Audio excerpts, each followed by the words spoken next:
ഇന്നത്തെ current affairs വീഡിയോയിലേക്ക് എല്ലാവർക്കും സ്വാഗതം. ഇന്നലത്തെ ന്യൂസ് പേപ്പേഴ്സ് ആണ് നമുക്ക് ഡിസ്കസ് ചെയ്യാനുള്ളത്. ആദ്യത്തെ ന്യൂസ് പേപ്പർ ഇന്നത്തെ ന്യൂസ് പേപ്പർ തന്നെയാണ്. ഇന്നത്തെ ന്യൂസ് പേപ്പറിലൂടെ കാണാം. ആദ്യത്തെ ന്യൂസ് എന്ന് പറയുന്നത് 7 babies killed in Delhi hospital fire എന്ന് പറയുന്ന ന്യൂസ് കാണാം.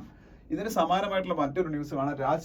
Rajkot inferno toll rise to 33 over 15% still missing എന്ന് പറയുന്ന ന്യൂസ് കാണാം. അപ്പോൾ രണ്ട് വലിയ ഫയർ ആക്സിഡൻറ്റ്സ് ഇന്ത്യയിൽ ഉണ്ടായി. ഇന്ത്യ പോലുള്ള ഡെവലപ്പിംഗ് കൺട്രീസിൽ ഈ സേഫ്റ്റി അങ്ങനെയുള്ള കാര്യങ്ങളിലേക്ക് ഒരുപാട് കോംപ്രമൈസസ് നടക്കുന്നത് കൊണ്ടാണ് ഇത്തരത്തിലുള്ള റിപ്പീറ്റഡ് ആയിട്ടുള്ള ആക്സിഡൻറ്റ്സ് ഈ ഹോസ്പിറ്റൽ ഫയർ എന്ന് പറഞ്ഞാൽ കൂടെ ഇന്ത്യയിലെ പല സ്ഥലങ്ങളിലും ഉണ്ടാവാറുണ്ട്. അപ്പോൾ ഒരു ന്യൂ ബോൺ ബേബീസ് നവജാത ശിശുക്കളാണ് ഇവിടെ മരിച്ചത് ഈ ഡൽഹിയിൽ. വളരെ അല്ലാതെ എന്താ പറയാൻ. അതുപോലെ ഈ രാജ്കോട്ടിലെ ഒരു ഗെയിമിംഗ് സോണിൽ ഇതുപോലെ നടന്നൊരു ആക്സിഡന്റിൽ മരിക്കുന്നു. കുറേ പേര് 33 പേര് മരിച്ചു. ഇൻഫെർണോ എന്ന് പറയുന്ന വാക്ക് ഇവിടെ നിങ്ങൾക്ക് കാണാം. ഇൻഫെർണോ എന്ന് പറയുന്ന വാക്ക് വലിയ തീപിടുത്തങ്ങളെയാണ് ഉദ്ദേശിക്കുന്നത്. ഓക്കെ, അപ്പം അത് രണ്ട് ന്യൂസുകൾ ഒരുമിച്ച് നമ്മൾ നോക്കേണ്ടതാണ്. പിന്നെ അവിടെ തന്നെ ഒരു ഫോട്ടോ കാണാം. ഈ ഫോട്ടോ എന്ന് പറയുന്നത് കൊൽക്കത്ത നൈറ്റ് റൈഡേഴ്സ് വിജയം ആഘോഷിക്കുന്നതാണ്. കൊൽക്കത്ത നൈറ്റ് റൈഡേഴ്സ് എന്താണെന്ന് ഞാൻ പറഞ്ഞിട്ട് ആവശ്യമില്ലല്ലോ, എല്ലാവർക്കും അറിയാം. കൊൽക്കത്ത നൈറ്റ് റൈഡേഴ്സ് എന്ന് പറഞ്ഞാൽ IPL എന്ന് പറഞ്ഞ ഒരു സംഭവം ഇന്ത്യയിൽ സ്റ്റാർട്ട് ചെയ്ത അന്ന് തൊട്ട് ഇന്ത്യയിലുള്ളൊരു ടീമാണ്. അപ്പം 3 തവണ ഇപ്പം ഇപ്രാവശ്യം കൂടെ ആയപ്പോൾ 3 തവണ കൊൽക്കത്ത നൈറ്റ് റൈഡേഴ്സ് IPL ചാമ്പ്യന്മാരായി. ഇപ്പൊ ശ്രേയസ് അയ്യർ എന്ന് പറയുന്ന ഇന്ത്യൻ ക്രിക്കറ്റ് ടീമിലെ താരത്തിന്റെ ക്യാപ്റ്റൻസിയിലാണ് അവർ കളിച്ചത്. അപ്പൊ അവര് ഹൈദരാബാദിനെ തോപ്പിച്ച് ചാമ്പ്യന്മാരാവുന്നു. അപ്പൊ ആ ഒരു ന്യൂസും കാണാം. പിന്നെ താഴോട്ട് വരുമ്പോൾ ഈ സൈക്ലോണിക് സ്റ്റോമിന്റെ പേരെന്ന് പഠിച്ചു വെച്ചേക്കണം. റമാൽ എന്നാണ് ആ പേര്. ബംഗാള് അതുപോലെ ബംഗ്ലാദേശ് അവിടെയൊക്കെ നാശം വിതയ്ക്കുന്ന ഒരു ചുഴലിക്കാറ്റ്, ഒരു സൈക്ലോൺ ആണ് റമാൽ എന്ന് പറയുന്നത്. അപ്പൊ അതിനെ കുറിച്ചൊരു ന്യൂസും കാണാം. പിന്നെ താഴോട്ട് വരുമ്പോൾ army chief term extended by a month എന്നൊരു ന്യൂസ് കാണാം. ആർമി ചീഫ് നമുക്ക് എല്ലാവർക്കും അറിയാം, മനോജ് പാണ്ഡെ ആണ്. അപ്പൊ ഈ ആർമി ചീഫിന്റെ ടേം ഒന്നും അങ്ങനെ എക്സ്റ്റെൻഡ് ചെയ്യുന്ന പൊതുവെ അങ്ങനെ ചെയ്യാറില്ല. ഇപ്പോൾ 1975 ഇന്ത്യയുടെ അടിയന്തരാവസ്ഥ കാലത്താണ് അവസാനം ഒരു ആർമി ചീഫിന്റെ ടേം എക്സ്റ്റെൻഡ് ചെയ്തത്. ഇപ്പോൾ ഇലക്ഷൻ ടൈം ആയതുകൊണ്ടായിരിക്കും അവർ പക്ഷേ പുതിയ അപ്പോയിന്റ്മെന്റ് ഒക്കെ നടത്തുന്നതിന് ബുദ്ധിമുട്ടുള്ളത് കൊണ്ടാവാം 1 മാസത്തേക്ക് എക്സ്റ്റെൻഡ് ചെയ്തേക്കുന്നത്. അപ്പോൾ എനിക്കൊന്ന് ഇലക്ഷൻ കഴിഞ്ഞുള്ള പുതിയ ഗവൺമെന്റ് വരുമ്പോൾ അപ്പം തന്നെ പുതിയൊരു ആർമി ചീഫ് ഉണ്ടാവും. ഇപ്പം മനോജ് പാണ്ഡെ 1 മന്തും കൂടെ എക്സ്റ്റൻഷൻ കിട്ടി, അറിഞ്ഞിരിക്കുക. പിന്നെ Hamas launches attack on Tel Aviv for the first time in months. Tel Aviv ഇസ്രായേലിന്റെ അൺഒഫീഷ്യൽ ക്യാപിറ്റൽ എന്ന് വേണമെങ്കിൽ പറയാം. ഇസ്രായേലിന്റെ ക്യാപിറ്റൽ ജെറുസലേമാണ്. പക്ഷേ ക്യാപിറ്റലായിട്ട് ജെറുസലേമിനെ മിക്ക രാജ്യങ്ങളും അംഗീകരിച്ചിട്ടില്ല. ഇന്ത്യ ഉൾപ്പെടെയുള്ള രാജ്യങ്ങൾ ജെറുസലേമിനെ ഇസ്രായേലിന്റെ ക്യാപിറ്റലായിട്ട് അംഗീകരിച്ചിട്ടില്ല. അതുകൊണ്ട് തന്നെ ഇസ്രായേലിന്റെ ഇന്ത്യയുടെ എംബസിയൊക്കെ ഇസ്രായേലിൽ ടെൽ അവീവിലാണ്. അപ്പൊ ടെൽ അവീവിലാണ് പൊതുവെ എല്ലാ രാജ്യങ്ങളുടെ എംബസിയും കാര്യങ്ങളൊക്കെ ഉള്ളത്. ഇസ്രായേലിലെ ഏറ്റവും സിഗ്നിഫിക്കന്റ് ആയിട്ടുള്ള സിറ്റി എന്ന് പറഞ്ഞാൽ ടെൽ അവീവാണ്. അവിടേക്ക് ഹമാസ് കുറെ മാസങ്ങൾക്ക് ശേഷം വീണ്ടും അറ്റാക്ക് നടത്തി. ഹമാസിന്റെ ഈ ഒരു അറ്റാക്കിലാണ് ഇപ്പം ഗാസയിൽ ഇത്രയും വലിയ വാർ ഉണ്ടായതും നിരപരാധികൾ ഏതാണ്ട് 35,000 ആൾക്കാർ മരിച്ചതും. വീണ്ടും അവർ ഒരു സൈഡിൽ നിന്ന് വീണ്ടും അറ്റാക്ക് ഒക്കെ സ്റ്റാർട്ട് ചെയ്യാണ്. ഹമാസ് ഉൾപ്പെടുന്ന കുറച്ച് ഓർഗനൈസേഷൻസ്, ഈ ഇറാൻ സപ്പോർട്ട് ചെയ്യുന്ന ഓർഗനൈസേഷൻസ് വേൾഡിലുണ്ട്. ഷിയ മുസ്ലിം ഓർഗനൈസേഷൻസ് ആ മിക്കതും. അവരെല്ലാത്തിനും കൂടെ ചേർത്ത് ആക്സിസ് ഓഫ് റെസിസ്റ്റൻസ് എന്നാണ് അറിയപ്പെടുന്നത്. Axis of resistance. അപ്പൊ ഈ ആക്സിസ് ഓഫ് റെസിസ്റ്റൻസിൽ ഒരെണ്ണം ആണ് ഇറാൻ സപ്പോർട്ട് ചെയ്യുന്ന ഒരെണ്ണമാണ് ഹമാസ്. ഇനി ഹമാസ് പോലെ ഇറാൻ സപ്പോർട്ട് ചെയ്യുന്ന വേറൊരു ആക്സിസ് ഓഫ് റെസിസ്റ്റൻസിലെ ഓർഗനൈസേഷൻ ആണ് ഹൂതീസ് എന്നറിയപ്പെടുന്നത്. ഏതാണ്? ഹൂതീസ്. അതുപോലെ മൂന്നാമത്തെ വേറൊരു ഓർഗനൈസേഷൻ ഉണ്ട്, ഹിസ്ബുള്ള എന്ന് പറയുന്ന ഓർഗനൈസേഷൻ. HEZBOLLAH Hezbollah. ഇത് ലെബനൻ ബേസ്ഡ് ആയിട്ടുള്ള മറ്റൊരു ഓർഗനൈസേഷൻ ആണ്. ഇവരെയൊക്കെ ചേർത്താണ് ആക്സിസ് ഓഫ് റെസിസ്റ്റൻസ് എന്ന് പറയുന്നത്. ഇറാൻ സപ്പോർട്ട് ചെയ്യുന്ന മിലിഷ്യ ഓർഗനൈസേഷൻസ് ആണ്. മെയിൻലി മെജോറിറ്റി ഷിയ മുസ്ലിംസിന്റെ ഓർഗനൈസേഷൻസ് ആണ്. പിന്നെ അതിനടുത്ത പേജിലേക്ക് പോകുമ്പോൾ ഇവിടെയൊക്കെ മിക്കതും പൊളിറ്റിക്കൽ ന്യൂസുകളാണ്. ഇനി ഒരു ഫേസ് കൂടെ കഴിയുമ്പോൾ 7th ഫേസ് കൂടെ കഴിയുമ്പോൾ, ഇന്നിപ്പം തിങ്കളാഴ്ചയാണ്, മൺഡേ ആണ്. അടുത്ത ആഴ്ച ട്യൂസ്ഡേ ആകുമ്പോൾ, അതായത് 1 വീക്ക് കൂടെ കഴിയുമ്പോൾ ഈ സമയത്ത് നമ്മൾ ഇന്ത്യ ഭരിക്കുന്നത് ആരെന്ന് നമ്മൾ വീണ്ടും അറിയാൻ പോയാണ്. അതായത് ഇന്ത്യയുടെ 18ാം ലോക്സഭയുടെ നിലവിൽ വരാൻ പോകണം. ഈ 18ാം ലോക്സഭ എങ്ങനെയായിരിക്കും, ആരായിരിക്കും മെജോറിറ്റി, ആരായിരിക്കും ഇന്ത്യയുടെ പ്രധാനമന്ത്രിയാവാൻ പോകുന്നത് എന്നൊക്കെ ഏതാണ്ട് ഈ സമയമാകുമ്പോൾ അറിയാൻ പറ്റും, ഒരാഴ്ചയോടെ കഴിയുമ്പോൾ. അപ്പോൾ ഈ ലോക്സഭയുടെ 18th ലോക്സഭയുടെ ഇലക്ഷന്റെ ലാസ്റ്റ് ഫേസ്, 7th ഫേസിന്റെ ക്യാമ്പയിനിങ് നടന്നുകൊണ്ടിരിക്കുക. അതിനെ കുറിച്ചൊരു ന്യൂസ് കാണാം. പിന്നെ താഴോട്ട് വരുമ്പോൾ തിരുപ്പൂരിനെ കുറിച്ചൊരു ന്യൂസ് കാണാം. തിരുപ്പൂർ തമിഴ്നാട്ടിലെ ഒരു ടൗൺ ആണ്. തിരുപ്പൂരിന്റെ പ്രത്യേകത ബനിയൻ തുണിത്തരങ്ങൾക്ക് ഏറ്റവും ഫേമസ് ആയിട്ടുള്ള ഇന്ത്യയിലെ സിറ്റി എന്ന് പറഞ്ഞാൽ തമിഴ്നാട്ടിലെ തിരുപ്പൂരാണ്. ബനിയൻ ഉണ്ടല്ലോ, ബനിയൻ. അപ്പൊ അത് ഒരു കാര്യമായിട്ട് അറിഞ്ഞിരിക്കണം. പിന്നെ Delhi vendors struggle to stay on the street as lasting solutions remain on paper എന്നൊരു ന്യൂസ് ഉണ്ട്. ആ ന്യൂസിന്റെ ആവശ്യം നമുക്കില്ല, പക്ഷെ അതിനകത്ത് സെൻട്രൽ ഗവൺമെന്റ് ഒരു സ്കീമിന്റെ പേരുണ്ട്. ആ സ്കീം നമ്മൾ അറിഞ്ഞിരിക്കണം. സെൻട്രൽ ഗവൺമെന്റ് ആ സ്കീമിന്റെ പേര് PM സ്വാനിധി എന്നാണ്. PM സ്വാനിധി, ദാ ഇവിടെ എഴുതിയിട്ടുണ്ട്, PM സ്വാനിധി.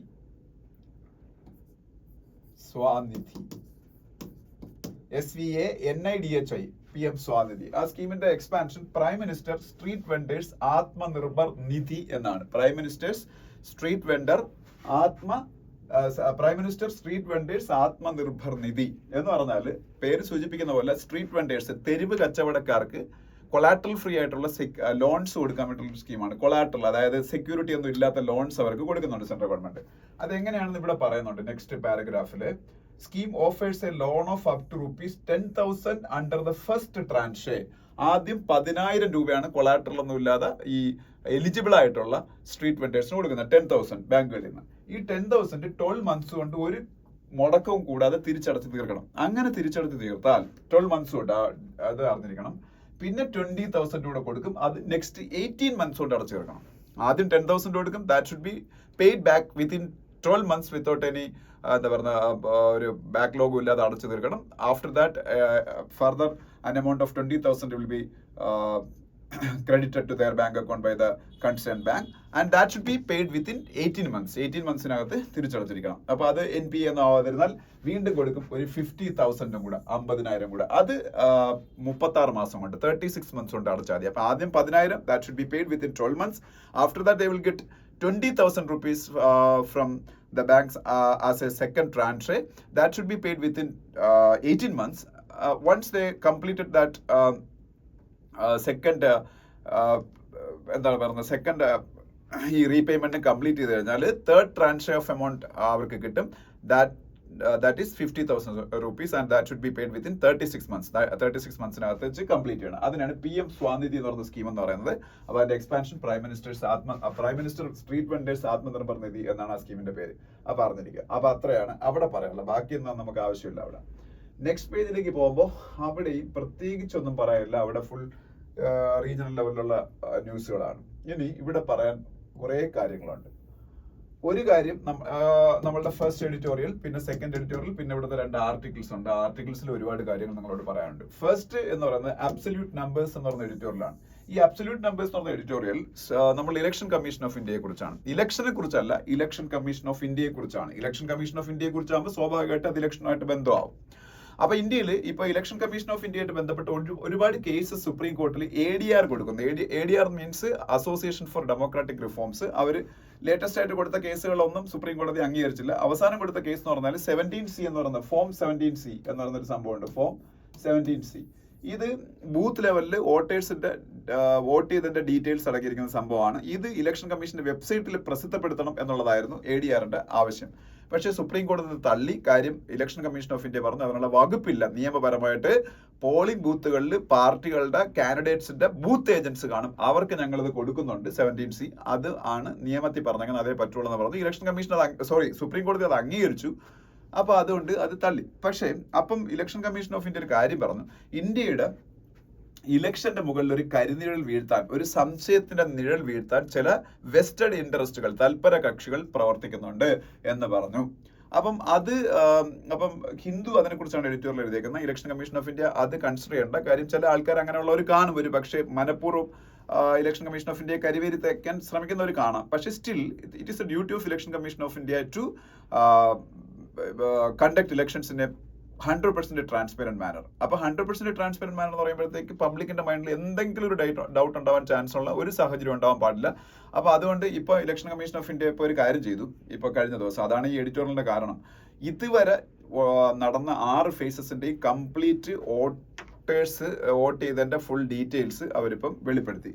അപ്പൊ അത് ട്രാൻസ്പെറൻസി എൻഷുർ ചെയ്യാൻ നല്ലൊരു കാര്യമാണ്. ഇനിയും കൂടുതൽ ട്രാൻസ്പെറന്റ് ആക്കാനുള്ള മാർഗ്ഗങ്ങൾ ഇലക്ഷൻ കമ്മീഷൻ ഓഫ് ഇന്ത്യ അനുവർത്തിച്ചുകൊണ്ടേയിരിക്കുക എന്ന് പറഞ്ഞുള്ള എഡിറ്റോറിയലാണ് ഫസ്റ്റ് എഡിറ്റോറിയൽ എന്ന് പറയുന്നത്. ഇനി അത്ര മതി നമുക്ക് ആ എഡിറ്റോറിയൽ, അത് വായിച്ചു നോക്കുമ്പോൾ നിങ്ങൾക്ക് എല്ലാവർക്കും മനസ്സിലാവും. ഇനി സെക്കൻഡ് എഡിറ്റോറിയൽ പണിഷിംഗ് ഹമാസ് എന്ന് പറയുന്ന എഡിറ്റോറിയലാണ്. ഈ പണിഷിംഗ് ഹമാസ് എന്ന് പറയുന്ന എഡിറ്റോറിയൽ 2-3 കാര്യങ്ങളെ കുറിച്ചാണ് പറയുന്നത്. ഈ ഹമാസിനെ പണിഷ് ചെയ്തുകൊണ്ടിരിക്കുന്നവരാണ്. ഹമാസിനെ പണിഷ് ചെയ്തുകൊണ്ടിരിക്കുന്ന എന്നുള്ള പേരിൽ ഗാസയിലെ കംപ്ലീറ്റ് പാലസ്തീൻകാരെയും സാധാരണ സിവിലിയൻസിനെ പണിഷ് ചെയ്തുകൊണ്ടിരിക്കുന്നത് ഇസ്രായേലാണ്.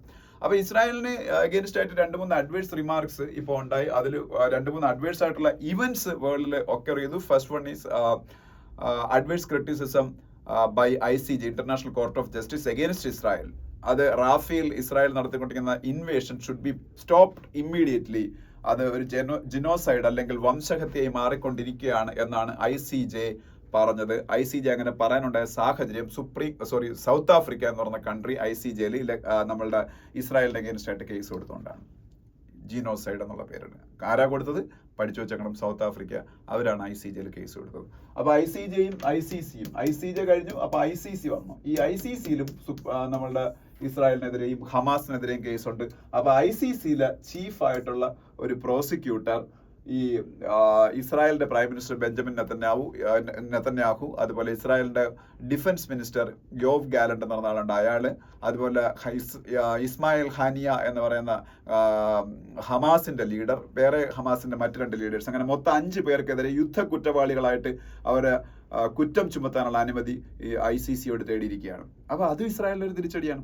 അപ്പൊ ഈ ICCയുടെയും ICJയുടെയും ഹെഡ്ക്വാർട്ടേഴ്സ് ഞാൻ പലതവണ പറഞ്ഞാണ് അറിഞ്ഞിരിക്കുക, ഹേഗാണ്. നെതർലാൻഡ്സിന്റെ ഒരു ഹേഗ് എന്ന് പറയുന്നത്. നെതർലാൻഡ്സിലെ ഒരു സിറ്റി ഹേഗിലാണ് ഇത് രണ്ടിന്റെയും ഹെഡ്ക്വാർട്ടേഴ്സ് എന്ന് പറയുന്നത്. ഇത് രണ്ടും UN കോർട്ടുകളാണ്.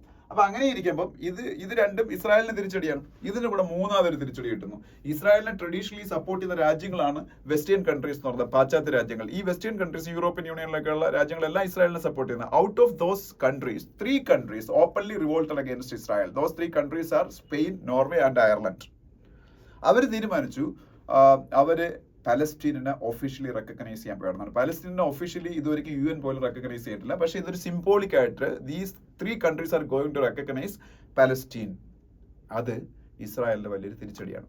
ഇത്രയൊക്കെ തിരിച്ചടി കിട്ടിയിട്ട് ഇസ്രായേൽ അതിൽ നിന്ന് പാഠം പഠിക്കാതെ 35,000ഓളം ആൾക്കാരെ കൊന്നൊടുക്കിയിട്ട് വീണ്ടും റാഫയിലും മറ്റ് പ്രദേശങ്ങളിലും ഒക്കെ ഒഫൻസീവായിട്ട് മുമ്പോട്ട് പോവുകയാണ്. പക്ഷേ ഇതിനൊരു എൻഡ് ഗെയിം അല്ല ഇത്. ഈ ഒരു എൻഡ് എന്ന് പറയുന്ന സംഭവം ഈ എങ്ങും വിസിബിൾ അല്ല. കാരണം ഈ ഹമാസിന് അഗേൻസ്റ്റ് ആയിട്ടുള്ള ഒരു ഡിസിസീവ് വിക്ടറി ഇതുവരെയ്ക്ക് ഇസ്രായേൽ നേടിയെടുക്കാൻ കഴിഞ്ഞിട്ടില്ല. അപ്പോൾ ഈ വാർ ഇങ്ങനെ എക്സ്റ്റെൻഡ് ചെയ്ത് പോയാൽ civilian casualties will be more. Civilians are going to suffer. Hamas is there. ഹമാസിന് ഒരു ഡിസ്ട്രക്ഷനും സംഭവിക്കുന്നില്ല. അപ്പം അതുകൊണ്ട് എന്താണ് നേട്ടം എന്നുള്ള ഒരു ക്വസ്റ്റ്യൻ ആണ് 2ാമത്തെ എഡിറ്റോറിയൽ എന്ന് പറഞ്ഞത്. അപ്പോൾ ആ 2 എഡിറ്റോറിയലും നിങ്ങൾ പഠിക്കുക. ഇനി ഇവിടെ നമുക്ക് a door to a housing scheme tribals find hard to open എന്ന് പറയുന്ന ഒരു എഡിറ്റോറിയലുണ്ട്. ഇത് നമ്മൾ ആർട്ടിക്കിളുണ്ട്. ഈ ആർട്ടിക്കിൾ ഫുള്ളി നിങ്ങൾ പഠിച്ചില്ലെങ്കിലും ഇതിലൊരു സ്കീമിനെ കുറിച്ചാണ് ഫുള്ള്. ഗവൺമെന്റ് ഓഫ് ഇന്ത്യയുടെ ഏറ്റവും ലേറ്റസ്റ്റ് ആയിട്ടുള്ള സ്കീമിനെ കുറിച്ച്. അതുകൊണ്ട് അത് നിങ്ങൾ പഠിക്കണം. ആ സ്കീമിന്റെ പേര് PM ജന്മൻ എന്നാണ്. PM ജന്മൻ. ആദ്യം ഈ സ്കീം എന്താണെന്ന് പഠിക്കണം. PM ജന്മൻ, അതിന്റെ എക്സ്പാൻഷൻ പഠിക്കണം. PM ജന്മൻ എന്ന് പറഞ്ഞാൽ അതിന്റെ എക്സ്പാൻഷൻ എന്ന് പറയുന്നത് ഇവിടെ ഉണ്ട്. പ്രധാനമന്ത്രി ജൻജാതി ആദിവാസി ന്യായ മഹാ അഭിയാൻ. പ്രധാനമന്ത്രി ജൻജാതി ആദിവാസി ന്യായ മഹാ അഭിയാൻ. പ്രധാനമന്ത്രി ജൻജാതി ആദിവാസി ന്യായ മഹാ അഭിയാൻ എന്നാണ് PM ജന്മൻ എന്ന് പറയുന്ന സ്കീമിന്റെ എക്സ്പാൻഷൻ എന്ന് പറയുന്നത്. ഈ PM ജന്മൻ സ്കീമിന്റെ പ്രത്യേകത ഇറ്റ് ഈസ് ഫോർ ട്രൈബൽസ്. ഈ ട്രൈബൽസ് എന്ന് പറയുമ്പോഴത്തേക്ക് ട്രൈബൽസിൽ തന്നെ വേറൊരു വിഭാഗമുണ്ട്, PVTG എന്ന് പറയുന്ന വിഭാഗം. അവർക്ക് വേണ്ടിയിട്ടാണ്, എല്ലാ ട്രൈബൽസിനും വേണ്ടിയിട്ടല്ല. PVTG, particularly vulnerable tribal groups. Particularly vulnerable tribal groups. Tribal ഗ്രൂപ്പ്സിന്റെ അകത്ത് തന്നെ കൂടുതൽ അവശത അനുഭവിക്കുന്ന ട്രൈബൽ ഗ്രൂപ്പുകൾ. ഫോറസ്റ്റിന്റെ ഒക്കെ നടുക്ക് വളരെ സെക്ലൂഡഡ് ആയിട്ട് ഔട്ട്സൈഡ് വേൾഡുമായിട്ട് യാതൊരു ബന്ധവുമില്ലാതെ, യാതൊരു എഡ്യൂക്കേഷനും ഇല്ലാതെ, ലിറ്ററസി ഒന്നും ഇല്ലാതെ ജീവിക്കുന്ന കുറെ ആൾക്കാർ. They have no houses, they have no drinking water, they have no education, they have no shelters, nothing is there. അപ്പം they have no road, they have no mobile connectivity. അപ്പൊ ഇതെല്ലാം കൊടുക്കാൻ ഞാൻ ഈ പറഞ്ഞ സാധനങ്ങളെല്ലാം, houses, drinking water, mobile connectivity, pucca roads, schools, everything, അതിന് വേണ്ടിയിട്ട് കൊണ്ടുവന്നൊരു സ്കീമാണ് PM ജന്മൻ. അതിൽ മൊത്തം 40,000 crores ആണ് ഗവൺമെന്റ് അവർക്ക് വേണ്ടി സ്പെൻഡ് ചെയ്യാൻ പോകണമെന്നാണ് ഞാൻ എവിടെയോ വായിച്ചത്. 40,000 തന്നെ ഇവിടെ ഉണ്ട്. നിങ്ങൾ നോക്കണ്ടേ, അത് 40,000 crores. ഓക്കെ, അപ്പോ അല്ലല്ല 24,000 crores എന്നാണ് ഇവിടെ എഴുതിയേക്കുന്നത്. എനിക്കൊന്ന് പിന്നെ അത് എൻഹാൻസ് ചെയ്യുന്നു 24,000 crores. അപ്പൊ എന്തായാലും ഇതിന്റെ അണ്ടറിൽ ഏതാണ്ട് 2.39 lakhs വെച്ച് വീട് വെക്കാനായി കൊടുക്കും. കാട്ടിന് നടുക്കൊക്കെ വീട് വയ്ക്കാൻ അത്രയൊക്കെ മതി. പക്ഷേ പ്രശ്നം എന്താണെന്ന് വെച്ചാൽ ബെനിഫിഷ്യറീസ് ആയിട്ടുള്ള ആൾക്കാരെ കണ്ടെത്താനും അവർക്ക് രജിസ്റ്റർ ചെയ്യാനും ഒക്കെ വലിയ ബുദ്ധിമുട്ടുകൾ നേരിട്ടുകൊണ്ടിരിക്കുന്നു. അപ്പൊ അതിനെക്കുറിച്ച്, ആ സ്കീം നേരിട്ടുകൊണ്ടിരിക്കുന്ന ചലഞ്ചസിനെ കുറിച്ച് എക്സ്പ്ലെയിൻ ചെയ്യുന്ന ഒരു എഡിറ്റോറിയലാണ് എഡിറ്റോറിയൽ പേജിൽ ഒരു ആർട്ടിക്കിളാണ് a door to a housing scheme tribals find hard to open എന്ന് പറയുന്നത്. ഇനി രണ്ടാമത് the spectre of nuclear conflict once again എന്ന് പറഞ്ഞൊരു ആർട്ടിക്കിൾ ഉണ്ട്. അതും നിങ്ങൾ മസ്റ്റായിട്ട് വായിക്കണം എന്ന് എനിക്ക് അഭിപ്രായമുള്ള ഒരു ആർട്ടിക്കിളാണ്. എം കെ നാരായണനാണ് എഴുതിയത്. എം കെ നാരായണൻ എന്ന് പറഞ്ഞ ഇന്ത്യയുടെ മൻമോഹൻ സിംഗ് ഇന്ത്യയുടെ പ്രൈം മിനിസ്റ്റർ ആയിരിക്കുന്ന സമയത്ത് ഇന്ത്യയുടെ NSA ആയിരുന്നു. NSA means national security adviser. ഇപ്പോഴത്തെ നാഷണൽ സെക്യൂരിറ്റി അഡ്വൈസർ അല്ലെങ്കിൽ ദേശീയ സുരക്ഷാ ഉപദേഷ്ടാവ് എന്ന് പറയുന്നത് അജിത് ഡോവലാണ്. അജിത് ഡോവലിന്റെ ചെയറിൽ ഒരു 10-15 വർഷം മുമ്പ് ഇരുന്ന ആളാണ് എം കെ നാരായണൻ. അദ്ദേഹം വേൾഡ് ഫേസ് ചെയ്യുന്ന ന്യൂക്ലിയർ ത്രെട്ടിനെ കുറിച്ചാണ് ഈ ആർട്ടിക്കിളിൽ പറയുന്നത്. ന്യൂക്ലിയർ ത്രെട്ട് എന്ന് പറയുമ്പോൾ മെയിൻലി അത് റഷ്യയുടെ പ്രസിഡന്റ് വ്ളാഡിമിർ പുടിനാണ് ഇപ്പോൾ വേൾഡിന് ന്യൂക്ലിയർ ത്രെട്ട് കൊണ്ട് ചലഞ്ച് ചെയ്യുന്നത്. അതായത് യുക്രൈനെ സഹായിക്കാൻ വേണ്ടിയിട്ട് വെസ്റ്റേൺ കൺട്രീസ്, ഫ്രാൻസ് ഒക്കെ വന്ന് യുദ്ധം ചെയ്യുന്നു. ഈ ഇടയ്ക്ക് ഫ്രാൻസിന്റെ പ്രസിഡന്റ് ഇമാനുവൽ മാക്രോൺ പറഞ്ഞു. അപ്പൊ റഷ്യക്ക് അറിയാം എല്ലാവരോടും ഒരുമിച്ച് യുദ്ധം വന്നാൽ പിന്നെ റഷ്യക്ക് ഒന്നും ചെയ്യാൻ പറ്റില്ലല്ലോ.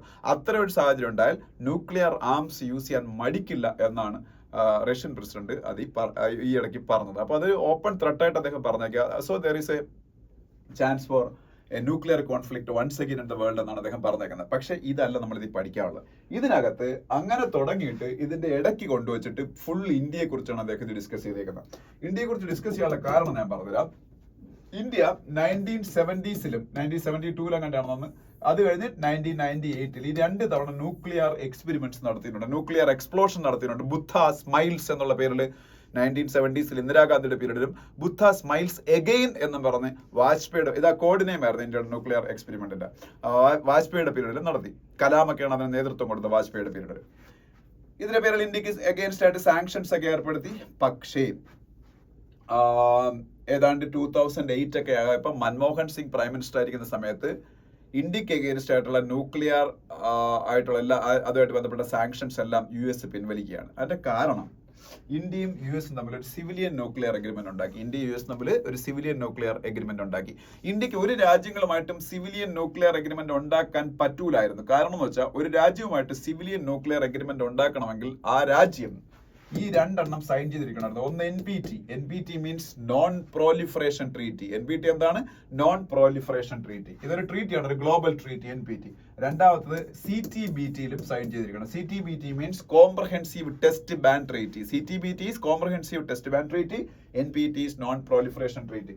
ഈ 2 സാധനങ്ങളിൽ സൈൻ ചെയ്താൽ മാത്രമേ ആ രാജ്യം ന്യൂക്ലിയർ പ്രോലിഫറേഷൻ, ന്യൂക്ലിയർ വ്യാപനം ലോകത്ത് നടക്കുന്നില്ല എന്നൊരു ഗ്യാരണ്ടി വേൾഡിന് കിട്ടുള്ളൂ. But India did sign both these agreements. Being a responsible country India അങ്ങനെ സൈൻ ചെയ്യാതിരിക്കുക എന്ന് പറഞ്ഞാൽ ഇറ്റ് ഈസ് എന്താ പറയുന്നത്, ഇന്ത്യയുടെ മുകളിൽ ചില ഡൗട്ട്സ് ആൾക്കാർക്ക് തോന്നും. പക്ഷെ യഥാർത്ഥത്തിൽ ഇന്ത്യ സൈൻ ചെയ്യാത്തതിന്റെ കാരണം വേറൊന്നുമല്ല, ഈ 2 എഗ്രിമെന്റ്സും ഡിസ്ക്രിമിനേറ്ററി എഗ്രിമെന്റ്സ് ആണ്, വിവേചനപരമായിട്ടുള്ള എഗ്രിമെന്റ്സ് ആണ്. ഈ എഗ്രിമെന്റ് പറയുന്നത് NPT-ലൊക്കെ സൈൻ ചെയ്ത് കഴിഞ്ഞാൽ 1965 മുമ്പ് ന്യൂക്ലിയർ എക്സ്പെരിമെന്റ്സ് നടത്തിയ രാജ്യങ്ങൾക്ക് ഇനിയും ന്യൂക്ലിയർ എക്സ്പെരിമെന്റ്സ് നടത്താനും ആയുധങ്ങൾ ഉണ്ടാക്കാനും പറ്റും. പക്ഷേ ഇന്ത്യ 70s ആദ്യമായിട്ട് ന്യൂക്ലിയർ എക്സ്പെരിമെന്റ് നടത്തുന്നത്. So India won't get that privilege. എന്ന് മാത്രമല്ല, ഇന്ത്യ ഉണ്ടാക്കി വെച്ചിരിക്കുന്ന ന്യൂക്ലിയർ ആയുധങ്ങളൊക്കെ നശിപ്പിക്കേണ്ടവർ ഇന്ത്യക്ക് ഇനി ന്യൂക്ലിയർ പരീക്ഷണങ്ങൾ നടത്താൻ പറ്റത്തില്ല. അപ്പൊ നമ്മളുടെ സയന്റിസ്റ്റുകളുടെ sweat complete, hard work complete കഷ്ടത്തിലായി പോകും. അതുകൊണ്ടാണ് നമ്മളിത് സൈൻ ചെയ്യാൻ. അപ്പൊ എന്തായാലും ഇന്ത്യ പക്ഷേ നല്ലൊരു റെക്കോർഡുള്ള രാജ്യമാണ്. ഇന്ത്യ ഒരിക്കൽ പോലും ന്യൂക്ലിയർ പ്രോലിഫറേഷൻ നടത്തിയിട്ടില്ല. ഈ എഗ്രിമെന്റിൽ സൈൻ ചെയ്ത ചൈനയൊക്കെയാണ് പാകിസ്ഥാന് ന്യൂക്ലിയർ ബോംബ് ഉണ്ടാക്കി കൊടുത്തത്. അപ്പൊ ചൈന ഇതിൽ സൈൻ ചെയ്യുന്ന പറഞ്ഞിട്ട് വല്ല കാര്യമുണ്ട്. NPT-ലും CTBT-ലും സൈൻ ചെയ്തു. But they proliferated nuclear technology to Pakistan and North Korea. Both these countries are having nuclear technology and nuclear weapons, but they got it from China. It is an open secret.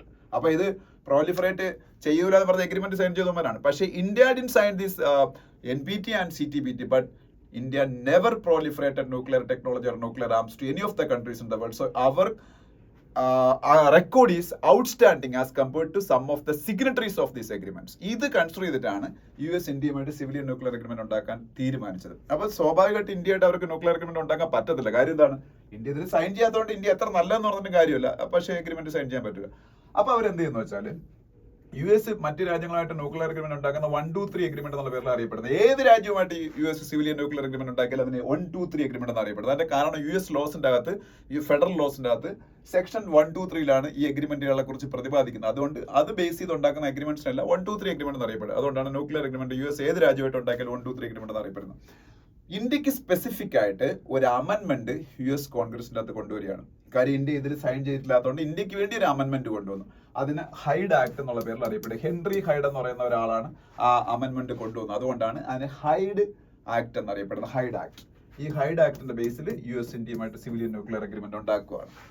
പിന്നെ അതിന്റെ ബേസിൽ India ആയിട്ട് പിന്നെ US ഉണ്ടാക്കി കഴിഞ്ഞാൽ ബാക്കിയുള്ള രാജ്യങ്ങൾക്കെല്ലാം പ്രശ്നമില്ലല്ലോ. പിന്നെ Japan ഉണ്ടാക്കി, Canada ഉണ്ടാക്കി, കസാക്കിസ്ഥാൻ ഉണ്ടാക്കി, സൗത്ത് കൊറിയ ഉണ്ടാക്കി, ഓസ്ട്രേലിയ ഉണ്ടാക്കി, ഒരുപാട് രാജ്യങ്ങൾ പിന്നീട് ഇന്ത്യയായിട്ട് സിവിലിയൻ ന്യൂക്ലിയർ അഗ്രിമെന്റ് ഉണ്ടാക്കി.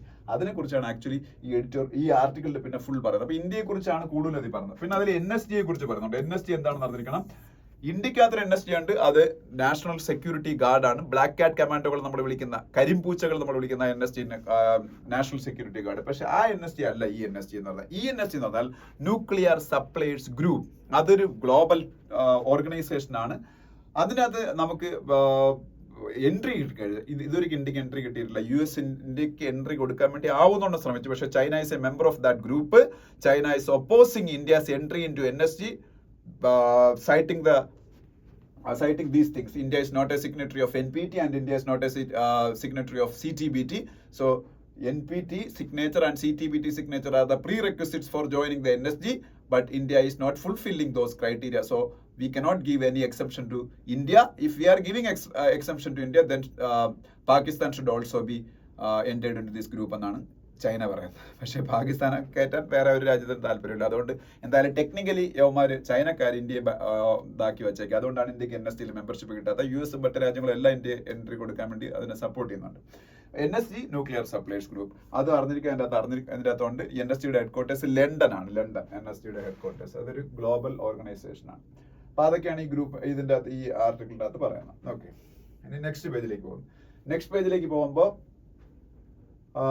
Great significance of ICC step എന്ന് പറഞ്ഞൊരു ആർട്ടിക്കിൾ കാണാം. അത് ഇന്റർനാഷണൽ ക്രിമിനൽ കോർട്ട് ഇപ്പം ഇസ്രായേലിന് എന്റെ പ്രൈം മിനിസ്റ്ററിനെ അതുപോലെ അവിടുത്തെ ഡിഫൻസ് മിനിസ്റ്ററിനെ ഒക്കെ വാർ ക്രിമിനൽസ് ആയിട്ട് ഡിക്ലെയർ ചെയ്യാനുള്ള നടപടിയായിട്ട് മുന്നോട്ട് പോകുന്നില്ലേ, അതിനെക്കുറിച്ചാണ്. അതിന് കൂടുതലൊന്നും പറയാനില്ല. പിന്നെ അവിടുത്തെ വേറെ ആർട്ടിക്കിൾസ് നമുക്ക് വല്ല ആവശ്യമൊന്നുമില്ല. ഇത് ഇലക്ഷനെ കുറിച്ചൊക്കെയാണ്. നെക്സ്റ്റ് പേജിലേക്ക് പോകുന്നു. നെക്സ്റ്റ് പേജിൽ പോകുമ്പോൾ an overview of Europe's AI convention, അത് ഞാൻ ഇപ്പൊ പറയുന്നില്ല, അതിനെ കുറിച്ച് കൂടുതൽ ഡീറ്റെയിൽ ആയിട്ട്. What is the current status with respect to spice exports എന്ന് പറഞ്ഞൊരു ആർട്ടിക്കിൾ കാണാം. ഇത് സംഭവം കുറച്ച് ഇന്ത്യയെ കുറിച്ച് വലിയൊരു വിവാദമായൊരു സംഭവമാണ്. ഇന്ത്യയുടെ MDH എന്ന് പറയുന്നൊരു മസാല കമ്പനിയുണ്ട്, നമ്മളിവിടുത്തെ ഈസ്റ്റേൺ എന്നൊക്കെ പറയുന്ന പോലെ. അതുപോലെ എവറസ്റ്റ് എന്ന് പറഞ്ഞ വേറെ, നിങ്ങൾ TV-ലൊക്കെ പരസ്യം കണ്ടിട്ടുണ്ടായിരിക്കും ഇവരുടെ മസാല ഇവിടെയൊക്കെ. ഇവരുടെ രണ്ടുപേരുടെയും മസാലയിൽ ഒരു നിരോധിക്കപ്പെട്ട ഒരു പദാർത്ഥം അടങ്ങിയിട്ടുണ്ടെന്ന് പറഞ്ഞാൽ ഹോങ്കോങ്ങും അതുപോലെ സിംഗപ്പൂരും അവർ അയച്ച കുറച്ച് പ്രോഡക്ട്സ് തിരിച്ചയച്ചു. അപ്പൊ അത് കുറച്ച് വിവാദമായി. എന്ന് പറഞ്ഞ് ബാനൊന്നും ചെയ്തിട്ടില്ല. ഇപ്പൊ വീണ്ടും പഴയതുപോലെ ഈ സാധനം ഇന്ത്യയിൽ നിന്ന് അങ്ങോട്ട് കയറ്റി വെച്ചുകൊണ്ടിരിക്കുക. പക്ഷെ അയച്ച കുറച്ച് സംഭവം തിരിച്ചയച്ചു. അന്ന് കുറച്ച് വിവാദമായി. ഇതിൽ നിങ്ങൾ അറിഞ്ഞിരിക്കേണ്ട ഒറ്റ കാര്യമേ ഉള്ളൂ. ലോകത്ത് സ്പൈസ് എക്സ്പോർട്ട് ചെയ്യുന്ന രാജ്യങ്ങളിൽ ഇന്ത്യയാണ് ഒന്നാം സ്ഥാനത്ത്. ലോകത്തിലെ മൊത്തം സ്പൈസ് എക്സ്പോർട്ടിന്റെ അറൌണ്ട് 70% ഇന്ത്യയിൽ നിന്നാണ് അറിഞ്ഞിരിക്കുക. ലോകത്തിലെ സ്പൈസ് എക്സ്പോർട്ടിന്റെ around 70% from India. Out of those 70%, maximum contribution is from Kerala also. അത് നമ്മൾ അറിയുക. ഇന്ത്യയിലെ ഏറ്റവും കൂടുതൽ സ്പൈസസ് ഇന്ത്യയാണ് ലോകത്തെ ഏറ്റവും കൂടുതൽ സ്പൈസ് കയറ്റുമതി ചെയ്യുന്നത്. അതിൽ തന്നെ കേരളത്തിൽ നിന്നാണ് ഏറ്റവും കൂടുതൽ പോകുന്നത്. പിന്നെ നെക്സ്റ്റ് പേജിൽ പോകുമ്പോൾ ഇതിന്റെ ആവശ്യമില്ല. അതിന്റെ അടുത്ത പേജിൽ പോകുമ്പോൾ ഞാൻ ഈ പറഞ്ഞ മനോജ് പാണ്ഡെയുടെ ടേം ഒരു മന്ത് എക്സ്റ്റെൻഡ് ചെയ്ത കാര്യം ഇവിടെയുണ്ട്. അത് നമ്മൾ കൂടുതൽ ഡീറ്റെയിൽ ആയിട്ടൊന്നും പറയുന്നില്ല. പക്ഷേ ഇവിടെ വേറൊരു കാര്യം ഉണ്ട്, അറിഞ്ഞിരിക്കുക.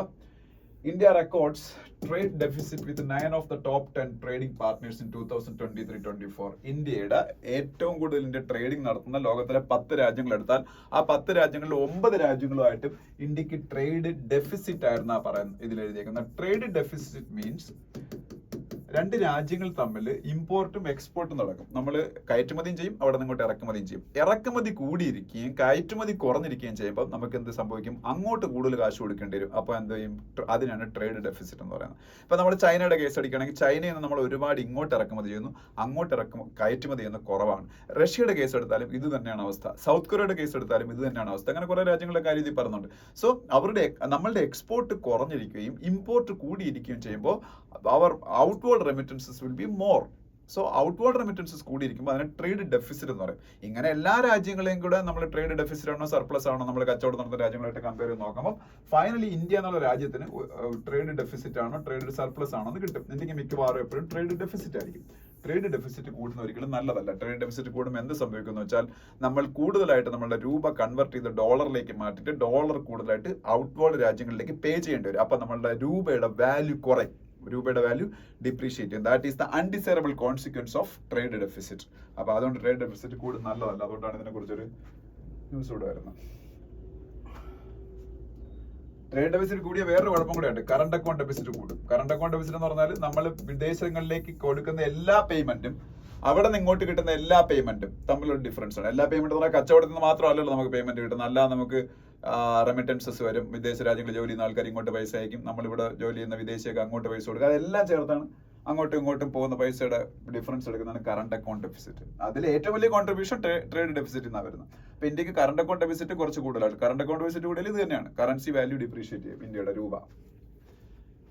പിന്നെ ഇത് കാൻ ഫിലിം ഫെസ്റ്റിവലിൽ ഇന്ത്യ കുറച്ച് സക്സസ് ഇപ്പൊ നേടിയിട്ടുണ്ട്. അതിപ്പോ സൺഡേ ന്യൂസ് പേപ്പർ ഡിസ്കസ് ചെയ്യുമ്പോൾ അതിൽ വ്യക്തമായിട്ട് പറഞ്ഞിട്ട് അതിൽ നമുക്ക് ഡിസ്കസ് ചെയ്യാം.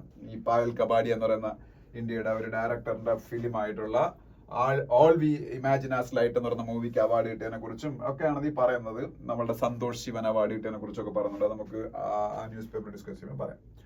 നെക്സ്റ്റ് പേജിൽ പോകുമ്പോൾ ഫുൾ പൊളിറ്റിക്കൽ ന്യൂസ് ആണ്. അതിനടുത്ത പേജിൽ പോകുമ്പോൾ വീണ്ടും പൊളിറ്റിക്കൽ ന്യൂസ് ആണ്. പക്ഷേ ആ പൊളിറ്റിക്കൽ ന്യൂസിന്റെ കൂട്ടത്തിൽ നമുക്ക് പഠിക്കാനുള്ള ഒരു കാര്യമുണ്ട്. എന്താണെന്ന് വെച്ചാൽ ക്യാമ്പയിൻ സ്പീച്ച് നടത്തുമ്പോൾ, ഇലക്ഷൻ പ്രചരണം നടത്തുമ്പോൾ ഇന്ത്യയുടെ ഹോം മിനിസ്റ്റർ അമിത് ഷാ പറഞ്ഞിരിക്കുന്നത് if he comes again, otherwise Modi gets a third term as the Prime Minister of India, then we are going to implement UCC Uniform Civil Code and one nation, one election in the next tenure of us എന്നാണ് അമിത് ഷാ പറഞ്ഞിരിക്കുന്നത്. അതായത് uniform civil code UCC ഞങ്ങൾ നടപ്പാക്കും. UCC എന്താണെന്ന് ആദ്യം അറിഞ്ഞിരിക്കുക. Indian കോൺസ്റ്റിറ്റ്യൂഷന്റെ article 44 directive principles എന്ന് പറയുന്ന സംഭവം, ആർട്ടിക്കിൾ 44 ഒക്കെ ഡയറക്റ്റീവ് പ്രിൻസിപ്പിൾ ആണ്. ആർട്ടിക്കിൾ 36 തൊട്ട് 51 വരെ കണ്ടാണ് ഡയറക്റ്റീവ് പ്രിൻസിപ്പിൾസ് എന്ന് പറയുന്നത്. ഓക്കെ, അപ്പൊ ആ ഡയറക്റ്റീവ് ആണ് 36 തൊട്ട് 51 വരെ. അപ്പൊ ഈ ഡയറക്റ്റീവ് പ്രിൻസിപ്പിൾ അതിന്റെ അകത്ത് വരുന്ന ഒരു ആർട്ടിക്കിളാണ് ആർട്ടിക്കിൾ 44 എന്നത്. അത് യൂണിഫോം സിവിൽ കോഡിനെ കുറിച്ച് അവിടെ പറഞ്ഞു. Uniform civil code means marriage, divorce, succession, inheritance, അതായത്